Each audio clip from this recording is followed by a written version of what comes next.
Imagine living with a beast inside you, a force so powerful that it could level cities, yet so unpredictable that it could destroy everything you love in the blink of an eye. Now imagine being fully aware of this beast but utterly helpless to control it once unleashed.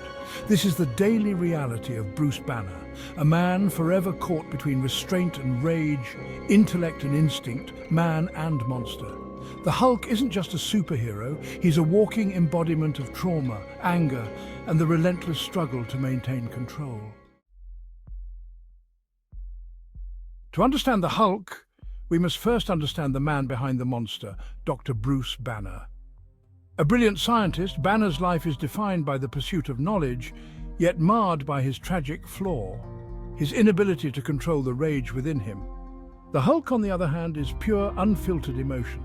He's the manifestation of all of Banner's repressed feelings, his fear, his anger, his pain. This duality is what makes the Hulk so compelling. On one hand, you have Banner, a man who values logic and reason above all else, constantly seeking to suppress his darker impulses. On the other, the Hulk, an unstoppable force of nature who answers to no one, driven purely by instinct.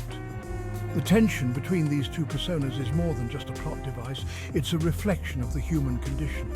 We all have our inner Hulks, parts of ourselves that we keep hidden, that we're afraid to let out. But as we'll see, sometimes these hidden parts are the key to our survival. Banner's transformation into the Hulk is not just a result of a scientific experiment gone wrong, it's the culmination of a lifetime of trauma. From an abusive childhood to the constant pressure of living up to his own expectations, Bruce Banner's life has been a series of events that have pushed him closer and closer to the edge. The gamma radiation that created the Hulk merely unlocked the door to the monster that had been building inside him for years. The Hulk is more than just a physical transformation. He's the embodiment of all the pain and anger that Bruce Banner has bottled up for so long. But why anger? Why does the Hulk manifest as pure rage? The answer lies in trauma. Anger is often a secondary emotion, a reaction to deeper feelings of hurt, fear, or helplessness. For Banner, the Hulk is his way of coping with the trauma he's endured throughout his life. But instead of dealing with his emotions, Banner represses them, and in doing so, he feeds the Hulk. One of the most fascinating aspects of the Hulk is the ongoing battle for control between Banner and his alter ego. Banner's fear of the Hulk is rooted in the knowledge that once the Hulk takes over, there's no going back until the rage is spent. This fear drives Banner to extreme lengths to keep the Hulk contained, whether it's through meditation, isolation, or even self-imposed exile. But no matter how hard he tries, the Hulk always finds a way out. This isn't just a battle between two sides of the same person, it's a metaphor for the struggle we all face when dealing with our emotions. We can't always control how we feel, and the more we try to suppress our emotions, the stronger they become. Banner's restraint is admirable, but it's also his greatest weakness. By refusing to acknowledge the Hulk as a part of himself, Banner perpetuates the cycle of repression and release. It's only when Banner begins to accept the Hulk as a part of who he is that he starts to gain some measure of control. This acceptance is a crucial step in Banner's journey and offers a powerful lesson for all of us. True strength lies not in denial, but in acceptance. So what can we learn from the Hulk and Bruce Banner? The key takeaway is that we all have a Hulk inside us, a part of ourselves that we're afraid to face, that we try to keep locked away.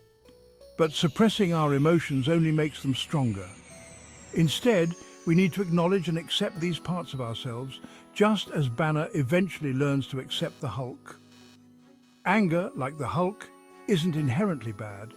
It's a natural human emotion that can be harnessed for good if we learn to control it rather than letting it control us.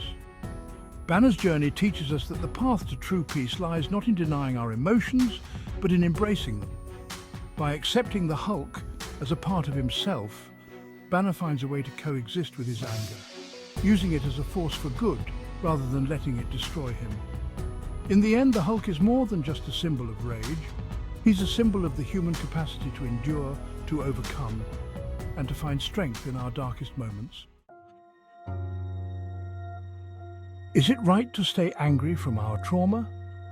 When considering whether it's right to stay angry from our trauma, Bruce Banner's story offers a powerful lens through which we can explore this question.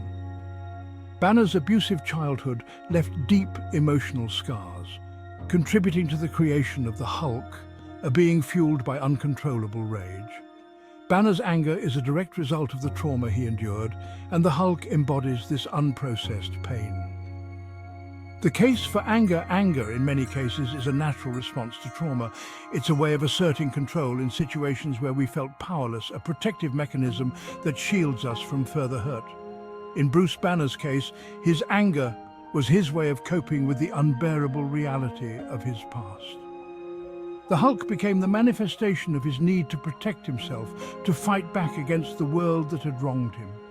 For many, staying angry feels like a way to keep the memory of their pain alive, to ensure that what happened to them isn't forgotten or dismissed. Anger can also be a catalyst for change. It can motivate us to stand up for ourselves and others, to challenge injustices, and to demand better treatment. In this sense, anger isn't just a reaction, it's a form of empowerment. The case against holding on to anger. However, while anger can be a powerful force, holding on to it indefinitely can be destructive, both to ourselves and those around us. Just as the Hulk's rage often spirals out of control, wreaking havoc on everything in its path, our anger can consume us if not managed properly. Living in a state of constant anger prevents healing, keeps us trapped in the past, and hinders our ability to move forward. For Bruce Banner, his journey towards accepting the Hulk as a part of himself was also a journey towards finding peace with his anger. By acknowledging his trauma and the anger that stemmed from it, Banner started to gain control over the Hulk, learning to harness the Hulk's power without letting it dominate him. This mirrors the process many people go through when they begin to process their trauma, recognizing the anger but also seeking ways to heal and grow beyond it. Conclusion. So is it right to stay angry from our trauma? The answer isn't black and white. Anger is a valid and sometimes necessary response to trauma, but it shouldn't become a permanent state of being. Bruce Banner's story teaches us that while it's important to acknowledge and understand our anger, we must also strive to find a way to live with it without letting it control us. Just as Banner learned to coexist with the Hulk, we too must learn to coexist with our anger, using it as a tool for growth rather than a chain that holds us back.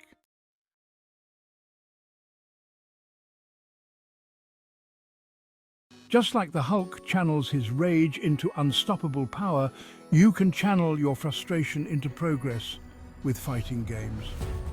Fighting games may seem tough at first, but don't let that anger make you quit. Instead, use it to fuel your determination to improve. Remember, every great player was once a beginner who refused to give up. So embrace the challenge, keep practicing, and unleash your inner Hulk in the arena. If you want to know how to not give in to laziness, be sure to check out this video right after you subscribe here.